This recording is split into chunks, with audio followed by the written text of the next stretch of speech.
ഒരു മാസമായിട്ട് ഞാൻ Xiaomiയുടെ സ്ലിം പവർ ബാങ്ക് യൂസ് ചെയ്യുവാണ്. ഈ വീഡിയോയിൽ നമ്മൾ ഇതിൻ്റെ റിയൽ ലൈഫ് റിവ്യൂ ചെയ്യാൻ പോവുക. ഞാൻ എൻ്റെ എക്സ്പീരിയൻസിനെ പറ്റി സംസാരിക്കും. പിന്നെ ഇതുകൊണ്ട് എന്ത് എക്സ്പെക്റ്റ് ചെയ്യാമെന്ന് നമ്മൾക്ക് ഈ വീഡിയോയിൽ സംസാരിക്കാം. എന്നാൽ വീഡിയോ സ്റ്റാർട്ട് ചെയ്യാം. എന്നാൽ ഇതാണ് നിങ്ങൾക്ക് ബോക്സിനകത്ത് കിട്ടാൻ പോകുന്നത്. പവർ ബാങ്ക്, ക്യാരിങ് കേസ്, ഒരു type C to type C charging cable, പിന്നെ ഒരു യൂസർ മാനുവൽ.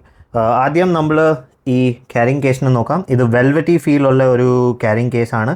അകത്തുനിന്നും നല്ല സോഫ്റ്റ് ആണ്. സോ ഇതിനകത്ത് നമ്മളുടെ പവർ ബാങ്ക് ഈസിലി ഇടാം ഇങ്ങനെ. പിന്നെ നമ്മളുടെ ചാർജിങ് കേസും ഇതിൻ്റെ ചാർജിങ് കേബിളും ഇതിനകത്ത് ഇടാം. ആൻഡ് ഇത് നമ്മൾക്ക് സെക്യൂർലി ഇങ്ങനെ വെക്കാം. സോ ഇത് ആക്ച്വലി ഒത്തിരി ചെറുതാണ്. പിന്നെ രണ്ടിനെയും സ്ക്രാച്ചസിനൊക്കെ സേവ് ചെയ്യാനായിട്ട് പവർ ബാങ്കിനെ സ്ക്രാച്ചസിന് സേവ് ചെയ്യാനായിട്ട് ഇത് ഒരു നല്ല ഓപ്ഷനാണ്. സോ എനിക്ക് ഈ കേസ് ഇഷ്ടപ്പെട്ടു. ഇതിൻ്റെ ലോക്കിംഗ് മെക്കാനിസം അത്ര എനിക്ക് ഇഷ്ടപ്പെട്ടില്ല. ചില ബാഗ്സിലൊക്കെ ഇങ്ങനെ പുല്ല് ചെയ്തിട്ട് ഇങ്ങനെ ഒരു ലോക്കിംഗ് ടാബ് ഉണ്ട്. ഇത് അങ്ങനത്തെ ബാഗല്ല, ഇത് രണ്ട് സൈഡിന് പുല്ല് ചെയ്യുന്ന ബാഗാണ്. പക്ഷേ അവരൊരു ബാഗ് കൊടുത്തു, അതും ഒരു നല്ല ഓപ്ഷനാണ്. ഇപ്പം ചാർജിങ് കേബിളിന് നോക്കാം. ഇതൊരു type C to type C charging plus data കേബിളാണ്. ഇതുകൊണ്ട് നിങ്ങൾക്ക് ഡേറ്റ ട്രാൻസ്ഫറും ചെയ്യാം. സോ അതെനിക്ക് ഇഷ്ടപ്പെട്ടു. എൻ്റെ ഒത്തിരി പവർ ബാങ്ക്സിൻ്റെ കൂടെ കിട്ടുന്ന കേബിളിൽ ഡേറ്റ ട്രാൻസ്ഫർ ഇല്ല. ഇവിടെ ഡേറ്റ ട്രാൻസ്ഫർ ഉണ്ട്. അത് ഒരു നല്ല കാര്യമാണ്. ഇപ്പം നമ്മൾക്ക് യൂസർ മാനുവൽ നോക്കാം. സോ യൂസർ മാനുവലിൽ ഇതിൻ്റെ ബിൽഡ് ക്വാളിറ്റി, ഇതിൻ്റെ ഡീറ്റെയിൽ, വാർണിംഗ് അതൊക്കെ എഴുതിയിട്ടുണ്ട്. മെയിൻ കാര്യമാണ് ഇത് നമ്മളുടെ ബാറ്ററി ലെവൽ എങ്ങനെയാണ് പിടികിട്ടുന്നത്. സോ 0 to 30% ആണെങ്കിൽ ഓറഞ്ച് ബ്ലിങ്ക് ചെയ്യും. 30 to 99% ആണെങ്കിൽ ഗ്രീൻ ബ്ലിങ്ക് ചെയ്യും. ഫുള്ളി ചാർജ് ആണെങ്കിൽ കീപ്പിംഗ് ഗ്രീൻ എന്ന് പറഞ്ഞാൽ അത് ഗ്രീൻ ലൈറ്റ് വരും, അത് ബ്ലിങ്ക് ചെയ്യില്ല, അത് ഗ്രീൻ സോളിഡ് ലൈറ്റ് ആയിട്ട് ഇരിക്കും. പിന്നെ ചാർജിങ്ങിൽ എറർ വന്നാൽ ഇത് റെഡ് ബ്ലിങ്ക് ചെയ്യും. ഇപ്പോൾ നമ്മൾക്ക് പവർ ബാങ്ക് തന്നെ നോക്കാം. സോ ഇവിടെ പവർ ബാങ്കിൻ്റെ ഫുൾ ഡീറ്റെയിൽ കൊടുത്തിട്ടുണ്ട്. സോ ഇത് 4900 mAh പവർ ബാങ്ക് ആണ്. മാക്സിമം ഔട്ട്പുട്ട് ഇതിൻ്റെ ഒരു 12 watts 1.5 amps. സോ ഇതൊരു 20 watts വരെ ഇത് ചാർജിങ് ചെയ്യും. ഇത് ഫാസ്റ്റ് ചാർജിങ് പവർ ബാങ്ക് അല്ല. ഇത് ഫാസ്റ്റ് ചാർജിങ് അഡാപ്റ്റർ കൊണ്ട് ഫാസ്റ്റ് ചാർജ് ചെയ്യും. ഇത് ചാർജ് ഒരു 2.5 hours ഫുൾ ചാർജ് ആവും.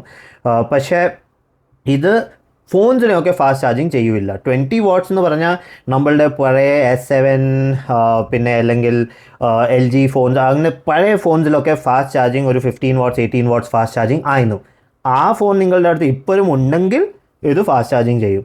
ബാക്കിയെല്ലാം പുതിയ ഫോണിൽ ഇപ്പം ഫാസ്റ്റ് ചാർജിങ് 33 watts 25 watts അങ്ങനെയാണ്. സോ ഈ പവർ ബാങ്ക് നമ്മളുടെ പുതിയ ഫോൺസിനെ ഫാസ്റ്റ് ചാർജിങ് ഒന്നും ചെയ്യില്ല. സോ ഇത് ഒരു മെറ്റൽ ബിൽഡാണ്, fully complete metal build power bank ആണ്. ഇവിടെ ഇപ്പം കണ്ട ഇത് ഒരു 1 piece ആണ്.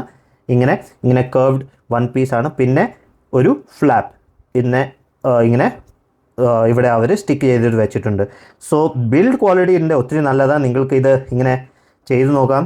ഇതത്ര ഈസിലി ബെൻഡും ആവില്ല. സോ എനിക്ക് ഇതിൻ്റെ ബിൽഡ് ക്വാളിറ്റി ഒത്തിരി ഇഷ്ടപ്പെട്ടു.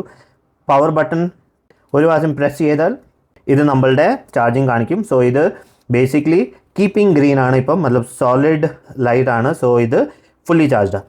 ഒരു ടൈപ്പ് സി പോർട്ട്, പക്ഷേ അത് നമ്മളുടെ ഇൻപുട്ട് ഔട്ട്പുട്ട് രണ്ടും ചെയ്യുന്ന പോർട്ടാണ്. ഇത് നമ്മൾ ചാർജ് ചെയ്തിട്ട് പിന്നെ വേറെ ഡിവൈസിൽ ചാർജ് ചെയ്യാനായിട്ട് യൂസ് ചെയ്യണം. ഇത് സൈമൾട്ടേനിയസ്ലി സ്വയം ചാർജ് ചെയ്തിട്ട് പിന്നെ മറ്റേ പോർട്ടിൽ ഇട്ട് വേറെ ഫോൺ ചാർജ് ചെയ്യാൻ അങ്ങനത്തെ ഓപ്ഷൻ ഒന്നുമില്ല. ഒരു സിംഗിൾ പോർട്ടുള്ളൂ. സോ അതെനിക്ക് അത്ര ഇഷ്ടപ്പെട്ടില്ല. സ്ലിം ആണ്, അത് കാരണം അവർ ഇതിനെ ഒരു പോർട്ട് തന്നെ ഇട്ടു. പക്ഷേ ഇപ്പം എൻ്റെ കയ്യിൽ കണ്ടാൽ നിങ്ങൾക്ക് അത്ര മനസ്സിലാവുന്നില്ലായിരിക്കും ഇത് അത്ര ചെറിയതാണ്. ഇപ്പം ഞാനൊരു വാലറ്റിൻ്റെ കൂടെ വെക്കാം. സോ ഇതാണ് എൻ്റെ വാലറ്റ്. ഇപ്പം നിങ്ങൾക്ക് മനസ്സിലാവാം ഇത് എത്ര ചെറിയ ഒരു പവർ ബാങ്ക് ആണ്. സോ വാലറ്റിൻ്റെ തിക്നെസ്സും നിങ്ങൾക്ക് കാണാം, പിന്നെ ഇതിൻ്റെ തിക്നെസ് കാണാം. സോ ഇത് ഒരു 10 mm തിക്നെസ് ഉള്ള പവർ ബാങ്ക് ആണ്. പ്ലസ് ഇത് ഒരു 93 gram വെയിറ്റ് ഉള്ളൂ. സോ ആ തിക്നെസ്സും വെയിറ്റൊക്കെ കണ്ടാൽ ഇത് ഒത്തിരി നല്ലതാണ്. പിന്നെ ഇത് ഇന്ത്യയുടെ ഇപ്പോഴത്തെ സ്ലിമ്മസ്റ്റ് പവർ ബാങ്ക് ആണ്. സോ ഇത് നിങ്ങളുടെ ജീൻസിൻ്റെ ആ ചെറിയ പോക്കറ്റിലും ഇത് ഇങ്ങനെ ഈസിലി ഫിറ്റ് ആവും. പിന്നെ നമ്മൾക്ക് ഇതിനെ യൂസ് ചെയ്തിട്ട് നമ്മളുടെ ഫോണിനെ ഒരു 80% വരെ ചാർജ് ചെയ്യാം. സോ ജനറലി നമ്മളുടെ ഫോൺസിലൊക്കെ 5000 അല്ലെങ്കിൽ 4500 mAh ബാറ്ററി ഓൾറെഡി ഉണ്ട്. സോ ഇത് അതിനെ 100% ചാർജ് ചെയ്യില്ല. 4500 ആണെങ്കിൽ ഒരു 90-95% വരെ ഇത് ചാർജ് ചെയ്യും. പക്ഷേ 5000 mAh 6000 mAh പവർ ബാറ്ററി ഉള്ള ഫോൺ ആണെങ്കിൽ ഇത് അതിനെ ഒരു 80% 70% വരെ ചാർജ് ചെയ്യും. അത്രേ ഉള്ളൂ. എന്നാൽ ഇപ്പം സംസാരിക്കാം ഇത് ആർക്ക് വേണ്ടിയിട്ടാണെന്ന്. സോ ബേസിക്കലി ഇതൊരു സ്ലിം പവർ ബാങ്ക് ആണ്. ഇതിൻ്റെ ഇത് ഒത്തിരി ആൾക്കാർ തേടുന്നുണ്ട് ഒരു emergency power bank. Emergency power bank എന്ന് പറഞ്ഞാൽ എല്ലാ സമയം യൂസ് ചെയ്യുന്നതല്ല. എനിക്ക് ഫുൾ ചാർജ് ചെയ്യാനായിട്ട് വേണ്ട. എനിക്ക് എൻ്റെ ബാറ്ററി ഡ്രെയിൻ ആയി പോകുമ്പോൾ ഒരു 10% 20% ആകുമ്പം എനിക്ക് എൻ്റെ ഫോണിനെ തിരിച്ച് ജ്യൂസ് അപ്പ് ചെയ്യാനായിട്ട് ഒരു 100% വരെ 80% വരെ കൊണ്ടുവരാനായിട്ട് ഇതൊരു നല്ല പവർ ബാങ്കാണ്. പക്ഷേ പിന്നെ നിങ്ങൾക്ക് കൂടുതൽ സാധനം എടുത്തിട്ട് നടക്കേണ്ട ആവശ്യമില്ല. ഇത് ആണെങ്കിൽ നിങ്ങൾക്ക് ചുമ്മാ പോക്കറ്റിനകത്ത് ഇട്ടിട്ട് വെക്കാം. ഇതൊരു ചെറിയ സ്ലിം പവർ ബാങ്കാണ്. നിങ്ങൾക്ക് പിടിയും കിട്ടില്ല പോക്കറ്റിനകത്ത് എന്തെങ്കിലും ഉണ്ടെന്ന്. ചുമ്മാ ബാഗിനകത്ത് ഇടാം, ലേഡീസ് പേഴ്സിനകത്തൊക്കെ ഇത് ഇടാം. സോ ഇത് കൂടുതൽ സാധനം എടുത്ത് എനിക്ക് നടക്കണ്ടെങ്കിൽ ഇതൊരു നല്ല പവർ ബാങ്കാണ്.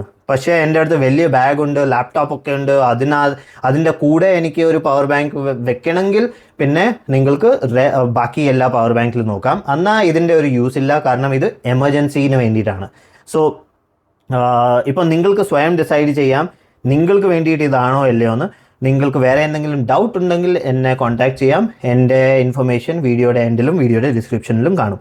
അന്നത്രേ ഉള്ളൂ ഈ വീഡിയോന് വേണ്ടിയിട്ട്. വീഡിയോ ഇഷ്ടപ്പെട്ടെങ്കിൽ ലൈക്ക് ചെയ്യുക, ഷെയർ ചെയ്യുക, കമൻറ്റ് ചെയ്യുക. ഞാൻ പിന്നെ കാണാം വേറെ ഒരു പുതിയ വീഡിയോ ആയിട്ട്. Bye bye.